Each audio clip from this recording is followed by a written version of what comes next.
인생은 그런 거다. 그래서 괜찮다. 가만히 눈을 감고 지나온 세월을 떠올려 봅니다. 참으로 숨가쁘게 달려오셨습니다. 가족을 건사하느라, 먹고 사는 문제 해결하느라, 정작 나 자신은 돌보지 못한 채 여기까지 오셨습니다. 그런데 막상 돌아보니 마음 한구석이 텅 빈 것처럼 허전하지는 않으십니까? 믿었던 사람에게 상처를 입기도 하고 죽을 힘을 다해 노력했음에도 내 뜻대로 되지 않아 긴 밤을 뒤척인 날도 있었을 겁니다. 도대체 내 인생은 왜 이럴까? 내가 무엇을 그리 잘못했기에 이런 시련을 겪어야 하나? 하늘을 원망해 본 적도 있으실 겁니다. 하지만 도반님, 너무 자책하거나 슬퍼하지 마십시오. 인생은 원래 그런 것입니다. 내 뜻대로 흘러가지 않는 것이 삶이고 잡으려 해도 잡히지 않는 것이 야속한 세월인 까닭입니다. 비가 오면 비를 맞고 바람이 불면 바람에 흔들리듯 우리네 삶도 그저 자연스러운 흐름 속에 있는 것입니다. 오늘 들려드릴 이야기는 그 굴곡진 삶을 묵묵히 건너온 당신에게 바치는 따뜻한 위로입니다. 이제 무거운 마음의 짐을 잠시 내려놓고 편안하게 귀 기울여 주십시오. 당신의 삶은 틀리지 않았습니다. 그저 흐르고 있었을 뿐입니다. 일부, 인생은 원래 계획대로 되지 않는다. 우리가 젊은 날을 한번 떠올려 봅니다. 그때는 참 많은 계획을 세웠습니다. 40이 되면 집을 장만하고, 50이 되면 자식들 번듯하게 키워내고, 60이 넘으면 남은 인생 편안하게 여행이나 다니며 살 줄 알았습니다. 성실하게 살면, 남들보다 더 일찍 일어나 뛰면 반드시 그 보답이 올 거라고 믿었습니다. 내가 땀 흘린 만큼 정확하게 내 통장에 쌓일 줄 알았습니다. 그런데 지금 우리 모습은 어떻습니까? 돌아보면 계획대로 된 것이 그리 많지 않습니다. 생각지도 못한 곳에서 병이 찾아오기도 하고 믿었던 사람이 등을 돌려 가슴에 대못을 받기도 합니다. 금쪽같이 키운 자식조차 내 마음대로 되지 않아 밤잠을 설치게 만듭니다. 도반님, 이럴 때 어떤 생각이 드십니까? 내가 뭘 잘못했나? 내가 그때 다른 선택을 했어야 했나? 자책하고 후회하며 지난 날을 곱씹고 계시지는 않습니까? 하지만 이제는 그 마음을 조금 편안하게 가지셔도 됩니다. 인생은 원래 내 계획대로 흘러가지 않는 것이 지극히 정상이기 때문입니다. 부처님께서는 이 세상 모든 것은 고정된 실체가 없이 끊임없이 변한다고 하셨습니다. 이것을 재행무상이라고 합니다. 우리는 인생이라는 강물 위에 작은 배를 띄운 것과 같습니다. 내가 아무리 노를 열심히 저어도 갑자기 거센 비바람이 몰아치면 배는 흔들릴 수밖에 없습니다. 갑자기 물길이 바뀌어 생각지 못한 곳으로 떠내려가기도 합니다. 그것은 내 노력이 부족해서가 아닙니다.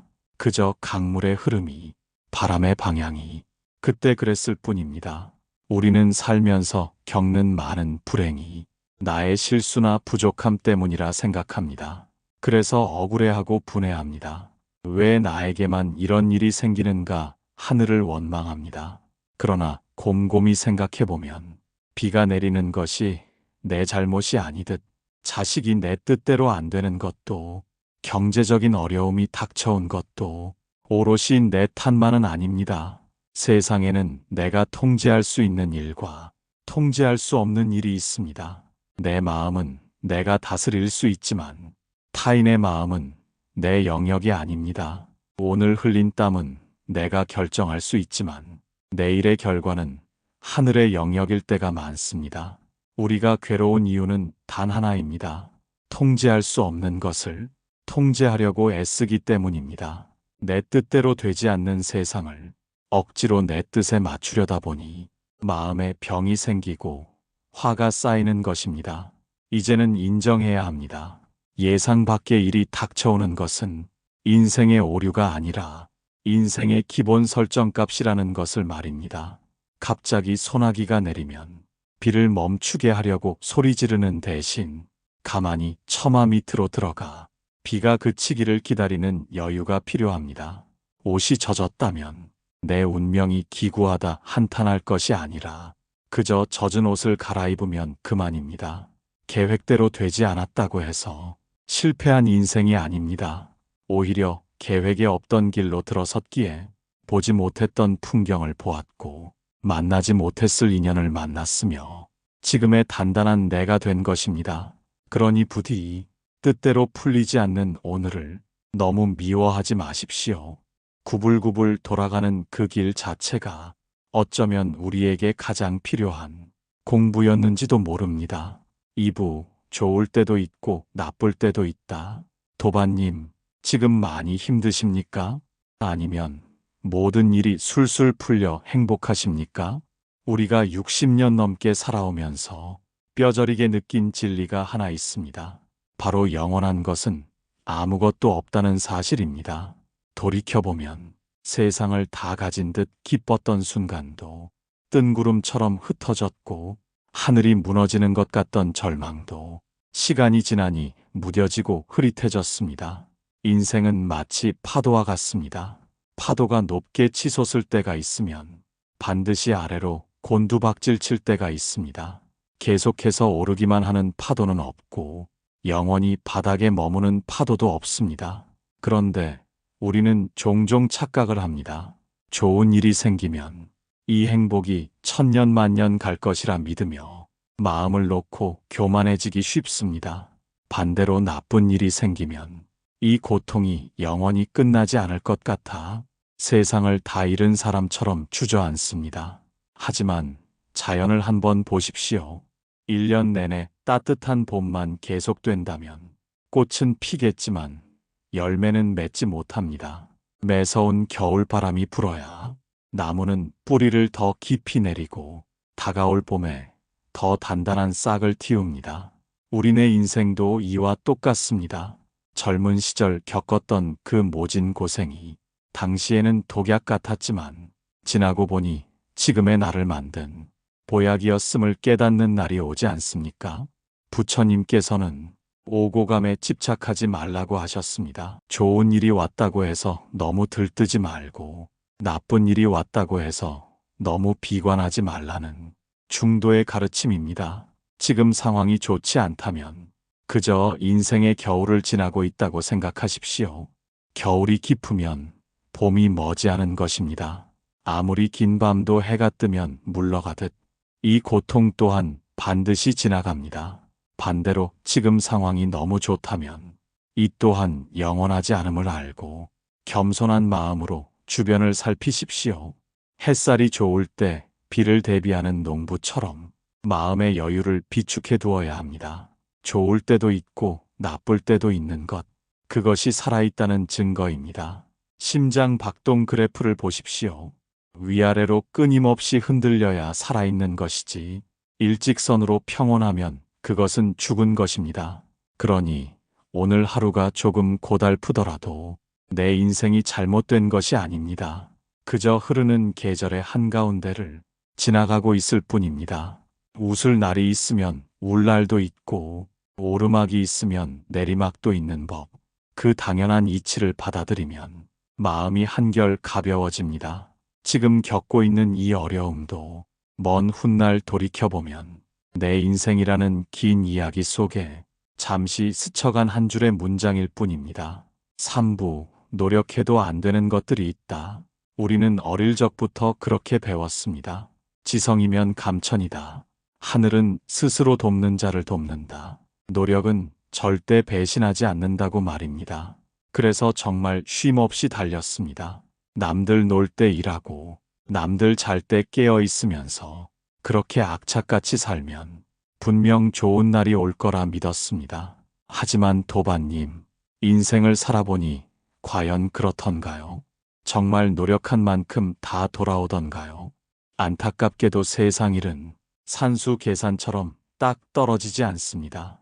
죽을 힘을 다해 공든 탑을 쌓아도 하루아침에 무너질 때가 있고 뼈가 으스러지라 일해서 모은 돈을 허망하게 날려버릴 때도 있습니다. 그럴 때 우리는 무너집니다. 내가 노력이 부족했나? 내가 뭘 그리 잘못 살았나?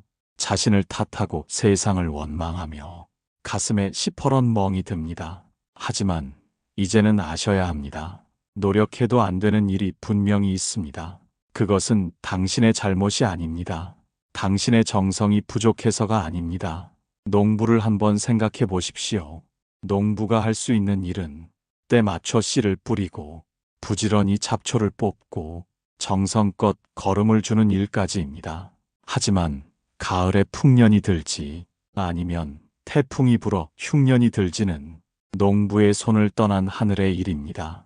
태풍이 불어 농사를 망쳤다고 해서 그 농부가 게을렀던 것은 결코 아닙니다. 자식 농사도 마찬가지입니다. 부모로서 입히고 먹이고 가르치며 내 뼈와 살을 깎아 뒷바라지했지만 자식이 엇나가거나 기대에 미치지 못할 때 우리는 죄인이 된 심정이 됩니다. 허나 자식의 인생은 자식의 몫이고 시절의 인연은 시절의 몫입니다. 내가 할 수 있는 최선을 다했다면 그 결과가 어떻든 이미 당신은 충분히 훌륭한 부모이고 성실한 농부였습니다. 부처님께서는 진인사 대천명이라 하셨습니다. 사람이 할 일을 다 하고 나서 하늘의 뜻을 기다린다는 말입니다. 여기서 중요한 것은 결과가 좋으냐 나쁘냐가 아닙니다. 결과에 상관없이 내가 할 도리를 다했느냐 하는 것입니다. 당신은 이미 할 만큼 했습니다. 더 이상 할 수 없을 만큼 치열하게 살았습니다.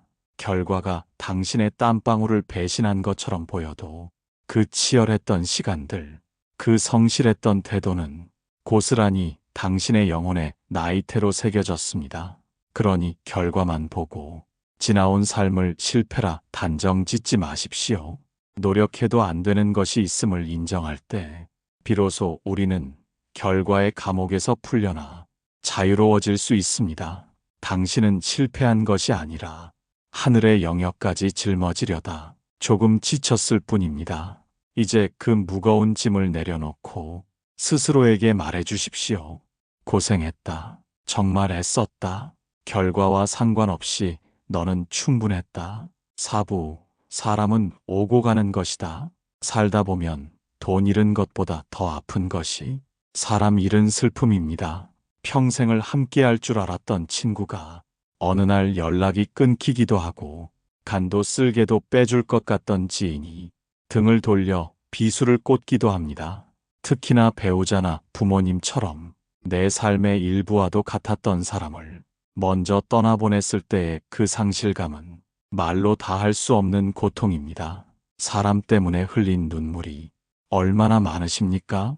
믿었던 마음에 발등 찍히고 떠난 사람의 빈자리가 너무 커서 밤새 뒤척인 날들이 숱하실 겁니다. 하지만 부처님께서는 말씀하셨습니다. 회자정리라. 만난 사람은 언젠가 반드시 헤어지게 되어 있다. 이것은 슬픈 저주가 아니라 피할 수 없는 우주의 법칙입니다. 인연이란 마치 계절과 같습니다. 봄이 오면 꽃이 피고 가을이 오면 낙엽이 지듯 사람 또한 내 인생에 찾아오는 시기가 있고 떠나가는 시기가 있습니다. 봄이 간다고 해서 봄을 원망하는 사람은 없습니다. 그저 계절이 바뀌었구나 하고 받아들입니다. 사람과의 인연도 그와 같습니다. 내 곁을 떠난 그 사람은 나와 인연이 다했거나 그 사람이 내 인생에서 해줄 역할이 거기까지였던 것입니다. 우리는 종종 떠나는 사람을 붙잡으려 애를 씁니다. 내가 더 잘해줬더라면 안 떠났을까? 내가 좀 더 참았더라면 곁에 남았을까? 스스로를 탓하며 괴로워합니다. 하지만 손에 쥔 모래를 생각해 보십시오. 꽉 쥐면 쥘수록 모래는 손가락 사이로 빠져나갑니다. 사람 마음도 억지로 잡으려 하면 오히려 더 멀어지는 법입니다. 오는 사람 막지 말고 가는 사람 잡지 말라는 말이 있습니다. 이것은 정없이 살라는 뜻이 아니라 흐름을 거스르지 말라는 지혜입니다. 나를 떠나간 사람을 미워하지 마십시오. 그 미움은 결국 내 마음속에 독을 품는 것과 같습니다. 그가 나에게 주었던 상처는 잊되 한때 좋았던 추억마저 부정할 필요는 없습니다. 그저 바람이 불어와 잠시 머물다 갔구나. 그렇게 생각하면 그만입니다. 그리고 지금 내 곁에 있는 사람들을 보십시오. 떠난 사람을 그리워하느라 정작 지금 내 옆을 지켜주는 소중한 사람들에게 소홀하지는 않았는지 돌아봐야 합니다. 빈 의자가 생기면 언젠가 또 새로운 손님이 찾아옵니다. 묵은 인연이 떠나야 새로운 인연이 들어올 자리가 생깁니다. 그러니 부디 떠나간 인연에 대해 너무 깊게 슬퍼하거나 분노하지 마십시오. 그 사람은 그저 자기의 길을 찾아 떠난 것뿐입니다. 우리는 모두 인생이라는 열차를 타고 각자의 종착역을 향해 가는 여행자들입니다. 어떤 사람은 나와 몇 정거장을 함께 가고 어떤 사람은 종점까지 함께 가기도 합니다. 먼저 내리는 사람에게 손 흔들어 잘 가라 인사해주고 나는 나의 길을 묵묵히 가면 됩니다. 사람은 오고 가는 것, 그 당연한 이치를 받아들일 때 우리는 비로소 관계의 감옥에서 벗어나 홀가분해질 수 있습니다. 오부, 나이 들면서 깨닫는 것들, 거울 앞에 서면 어느새 낯선 노인이 나를 바라보고 있습니다. 팽팽하던 피부는 주름지고 검던 머리는 하얗게 센 지 오래입니다. 처음에는 그 모습이 서글퍼 염색도 해보고 좋은 화장품도 발라보았지만 이제는 압니다. 흐르는 세월을 거스를 수 없다는 것을 말입니다. 그런데 도반님, 가만히 생각해보면 나이가 든다는 것이 꼭 잃어버리는 것만은 아닙니다. 젊은 날에는 죽었다 깨어나도 모르던 것들을 이제는 알게 되었기 때문입니다. 젊을 때는 뾰족한 돌멩이 같았습니다. 누가 나를 건드리면 즉각 들이받아야 직성이 풀렸고 내가 옳고 내가 틀렸다는 것을 끝까지 증명해야만 이기는 것이라 여겼습니다. 하지만 세월의 강물에 이리저리 굴러 모난 곳이 다 닳아지고 나니 이제는 둥근 조약돌이 되었습니다. 져주는 것이 이기는 것임을 알게 되었고 조금 손해보는 것이 마음 편한 길임을 깨닫게 되었습니다. 눈이 침침해지는 것은 세상의 험한 꼴을 너무 자세히 보지 말고 이제는 내면을 바라보라는 뜻입니다. 귀가 잘 들리지 않는 것은 남의 말에 너무 휘둘리지 말고 세상의 시끄러운 소음을 걸러들으라는 뜻입니다. 다리에 힘이 빠지는 것은 이제 너무 멀리 밖으로만 돌지 말고 내 가족 내 집을 살피며 머물라는 뜻입니다. 젊은 시절에는 성공과 돈과 명예가 인생의 전부인 줄 알았습니다. 그것만 가지면 행복할 줄 알고 앞만 보고 달렸습니다. 하지만 이제 와서 보니 어떻습니까? 천금을 주어도 바꿀 수 없는 것은 그저 내 몸 하나 아픈 곳 없이 건강한 것이고 사랑하는 사람들과 둘러앉아 따뜻한 밥 한 끼 먹는 평범한 일상이었습니다.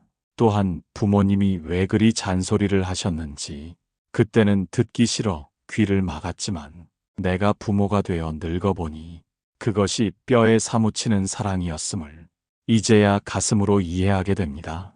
나이 들면 낡아가는 것이 아니라 익어가는 것입니다.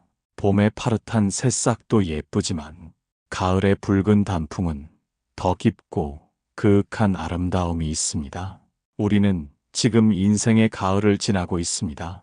젊음의 패기는 사라졌지만 그 자리에는 세상을 너그럽게 바라보는 관용과 작은 일에 일희일비하지 않는 평온이 자리 잡았습니다. 이것은 돈으로도 살 수 없고 책으로도 배울 수 없는 오직 세월만이 줄 수 있는 귀한 선물입니다. 그러니 주름진 얼굴을 부끄러워하지 마십시오. 그 주름 하나하나에는 당신이 치열하게 살아낸 역사가 담겨 있고 숱한 시련을 이겨낸 훈장이 서려 있습니다. 우리는 늙어서 서러운 것이 아니라 젊어서는 몰랐던 인생의 참맛을 이제야 제대로 음미하고 있는 중입니다. 6부, 그래도 살아가는 이유. 가끔은 이런 생각이 듭니다. 사는 게 다 거기서 거기 아닌가. 눈 뜨면 밥 먹고 해지면 잠자고 쳇바퀴 돌듯 반복되는 일상이 무슨 의미가 있나 싶어 마음이 텅 빈 것처럼 공허할 때가 있습니다. 젊었을 때는 뭔가 대단한 목표가 있었습니다. 성공하고 싶었고, 돈도 많이 벌고 싶었고, 남들 앞에 보란 듯이 서고 싶었습니다. 그 목표가 나를 움직이는 연료였습니다. 하지만 이제는 압니다. 인생이라는 것이 꼭 거창한 목표가 있어야만 빛나는 것은 아니라는 사실을 말입니다. 우리가 그래도 오늘을 살아가는 이유는 로또 같은 큰 행운을 바라서가 아닙니다. 일상 곳곳에 숨겨진 아주 작고 사소한 기쁨들 때문입니다. 아침에 눈을 떴을 때 창틈으로 스며드는 따스한 햇살 한 줌, 갓 지은 밥에서 나는 구수한 냄새, 길가에 핀 이름 모를 들꽃의 고운 색깔, 오랜 친구와 나누는 따뜻한 커피 한 잔. 이 별것 아닌 것들이 모여서 우리의 하루를 지탱합니다. 행복은 크기가 아니라 빈도라고 합니다. 어쩌다 한번 터지는 대박이 아니라 매일매일 마주하는 소소한 즐거움이 우리를 살게 합니다. 부처님께서는 지금 이 순간에 깨어 있으라 하셨습니다. 과거를 후회하거나 미래를 걱정하느라 지금 눈앞에 있는 이 소중한 순간을 놓치지 말라는 뜻입니다. 오늘 하루 별일 없이 보냈다면 그것은 지루한 하루가 아니라 평화로운 하루였습니다. 오늘 내 몸이 크게 아픈 곳 없다면 그것은 당연한 것이 아니라 감사해야 할 축복입니다. 우리는 가끔 잊고 삽니다. 그저 숨 쉬고 살아있는 것 자체가 얼마나 대단한 용기인가를 말입니다. 누군가는 병상에 누워 간절히 바랐던 오늘이고 누군가는 먼저 떠나며 그토록 꿈꾸었던 내일입니다. 우리는 그 귀한 시간을 선물 받아 지금 여기 서 있습니다. 늙고 병들어 초라해진 것 같아도 당신은 여전히 누군가의 소중한 부모이고 누군가의 그리운 친구이며 이 우주의 단 하나뿐인 존재입니다. 거창한 이유를 찾지 마십시오. 꽃이 피는데 이유가 없듯 우리가 살아가는 데에도 자격이나 증명은 필요 없습니다. 그저 태어났기에 살아가고 살아있기에 누릴 수 있는 것입니다. 힘든 날도 있었지만 그래도 살다 보니 좋은 날도 오지 않던가요? 죽을 것 같이 힘들었던 고비도 넘기고 보니 추억이 되지 않던가요? 아직 우리에게는 만나야 할 계절이 남아있고 웃어야 할 날들이 남아있습니다. 손주 녀석의 해맑은 미소를 한 번 더 보고 맛있는 제철 음식 한 번 더 맛보고 좋아하는 노래 한 곡 더 흥얼거리는 것, 그것이면 충분합니다. 그것이 우리가 오늘을 포기하지 않고 살아가야 할 아주 멋진 이유입니다. 그러니 오늘 하루도 버텨주어서 고맙습니다. 살아주어서 고맙습니다. 당신의 그 묵묵한 걸음이 누군가에게는 길이 되고 등불이 됩니다. 7부 인생은 그런 거다. 그래서 괜찮다. 이제 긴 이야기를 마무리하며 마지막으로 도바님께 꼭 드리고 싶은 말씀이 있습니다. 우리는 늘 정답을 찾으려 애썼습니다. 어떻게 사는 것이 바르게 사는 것인지, 무엇이 성공한 인생인지 끊임없이 남과 비교하고 채점하며 살았습니다. 내 인생은 왜 이렇게 구불구불한가? 왜 나에게만 이런 흠집이 있나? 그것을 부끄러워하고 감추려 했습니다. 하지만 산에 한번 가보십시오. 곧게 뻗은 나무만 아름답던가요? 비바람에 꺾이고 바위 틈에서 비틀리며 자란 소나무가 오히려 더 깊은 멋과 향기를 품고 있습니다. 고든 것은 고든 대로 쓰임이 있고 굽은 것은 굽은 대로 멋이 있는 법입니다. 우리 인생도 마찬가지입니다. 상처가 없는 사람은 아무도 없습니다. 후회가 없는 삶도 없습니다. 깨진 그릇을 금으로 때우면 오히려 세상에 하나뿐인 예술품이 되듯 당신의 아픔과 시련은 당신의 인생을 더욱 깊고 단단하게 만든 귀한 무늬입니다. 그러니 이제는 입버릇처럼 말씀하십시오. 인생은 원래 그런 거라고, 살다 보면 그럴 수도 있는 거라고, 자식이 속을 썩이면 그래, 자식 인생은 자식 거니까 그럴 수 있다. 믿었던 사람이 서운하게 하면 사람 마음이 늘 한결같을 순 없으니 그럴 수 있다. 몸이 예전 같지 않으면 기계도 오래 쓰면 고장이 나는데 하물며 육신이라고 별 수 있나? 그럴 수 있다. 이렇게 툭 하고 받아들이면 마음속에서 거센 태풍이 멈추고 고요한 평화가 찾아옵니다. 그것은 포기가 아닙니다. 세상의 이치를 있는 그대로 인정하는 가장 높은 단계의 지혜입니다. 완벽하지 않아도 괜찮습니다. 남들보다 조금 부족해도 괜찮습니다. 지금까지 버텨온 것만으로도 당신은 이미 승리자입니다. 지난날의 나를 용서하십시오. 그때는 그게 최선이었습니다. 못난 나도 나이고 잘난 나도 나입니다. 있는 그대로의 나를 꼭 안아주십시오. 인생은 숙제가 아니라 축제라고 했습니다. 남은 날들은 숙제하듯 끙끙대지 말고 소풍 나온 아이처럼 가벼운 마음으로 즐기셨으면 좋겠습니다. 맛있는 것 드시고 편안한 잠 주무시고 좋은 사람들과 웃으며 그렇게 물 흐르듯 살아가십시오. 당신의 삶은 틀리지 않았습니다. 지금까지 정말 잘 살아오셨습니다.